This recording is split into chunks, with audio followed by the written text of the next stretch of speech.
بسم اللہ الرحمن الرحیم۔ برقع خان اسلام لانے سے قبل ایک منگول کمانڈر تھا اور چنگیز خان کا پوتا تھا۔ برقع خان کے والد کا نام جوبی خان اور والدہ کو سلطان خاتون کہا جاتا تھا۔ برقع خان کی تربیت میں اس کی والدہ کا بہت ہاتھ تھا۔ برقع خان کی والدہ ایک رحم دل عورت تھی، اس لیے اس نے برقع خان کی تربیت بھی انہی اصولوں پر کی تھی۔ سلطان خاتون بچپن سے ہی برقع خان کو قتل و غارت اور لوٹ مار سے بیزار کرتی آئی تھی، جو تاتاریوں کا شیوا تھا، اور برقع خان کو اسلام کے بارے میں بتایا کرتی تھی۔ سلطان خاتون مسلمان نہیں تھی، مگر وہ مسلمانوں کے مذہب کو بہت اچھی طرح جانتی تھی، کیونکہ اس زمانے میں مشہور عالم دین ہوا کرتے تھے، جیسے شیخ محی الدین ابن العربی، شیخ سیف الدین، جن کے نام اور کام کا زمانہ معترف تھا۔ ایسی روحانی شخصیات کی خود چنگیز خان بھی عزت کیا کرتا تھا۔ اسی وجہ سے برقع خان ایک منفرد شخصیت کا مالک تھا اور اسلام کے بارے میں مزید جاننے کے لیے بےتاب رہتا تھا۔ جب وہ بڑا ہوا تو اس نے اپنے دربار میں شیخ سیف الدین کو طلب کیا اور سیف الدین کی کوششوں سے بالآخر وہ مسلمان ہو گیا۔ منگولوں کی جانب سے پہلا مسلمان ہونے کا اعزاز برقع خان کو ملا۔ مسلمان ہونے کے بعد اس نے بیبرس کو خط لکھا اور اپنی حمایت کا یقین دلایا۔ ایسا ہی ایک خط اس نے ارطغرل غازی کو لکھا اور اپنے تعاون کا یقین دلایا۔ برقع خان کے مسلمان ہونے پر جہاں عالم اسلام میں خوشی منائی گئی، وہاں ہی ہلاکو خان اور صلیبیوں کا، جن کا آپس میں اتحاد بھی تھا، ان کو شدید زک پہنچی اور یہ ایک دوسرے کے دشمن ہو گئے۔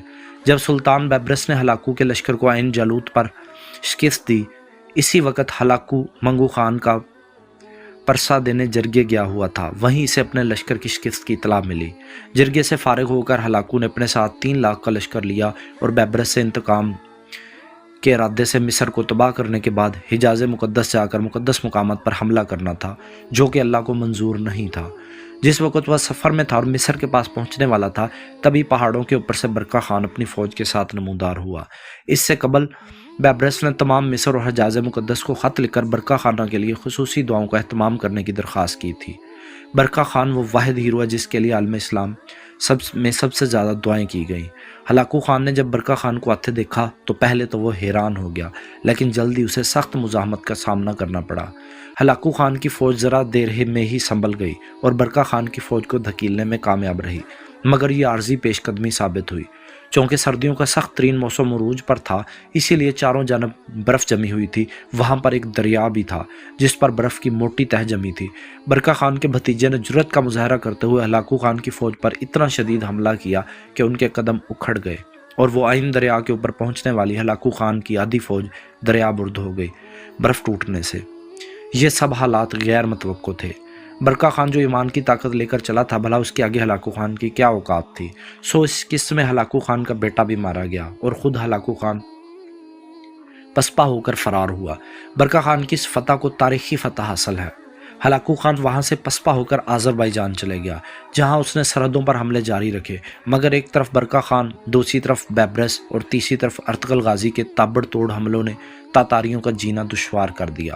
یہ پہلی بار ہوا تھا کہ تاتاری، جو خون خرابے کے علاوہ کچھ جانتے نہ تھے، ان شکستوں کے بعد وہ بھی ہلاکو خان کا ساتھ چھوڑنے پر مجبور ہو گئے اور جان بچانے کے لیے مصر کا رخ کرنے لگے، جہاں مصر کے سلطان نے ان کی نہ صرف پناہ دی بلکہ ان کی خدمت اور انہیں رہنے کے لیے مکان بھی دیے۔ یہ سب حسن اخلاق دیکھ کر تاتاری مسلمان ہونا شروع ہوئے۔ برقع خان بہت ذہین اور خوش اخلاق تھا۔ اس کی ماں کی تربیت کا اس پر گہرا اثر تھا، اس لیے وہ آگے چل کر ایک عظیم حاکم بنا۔ برقع خان 1206 میں پیدا ہوا اور 1266 میں وہ شہید ہوا، لیکن اس مختصر دورانیے میں اس نے بہادری اور ذہانت کے ایسے جوہر دکھائے کہ مورخین بھی داد دیے بغیر نہ رہ سکے۔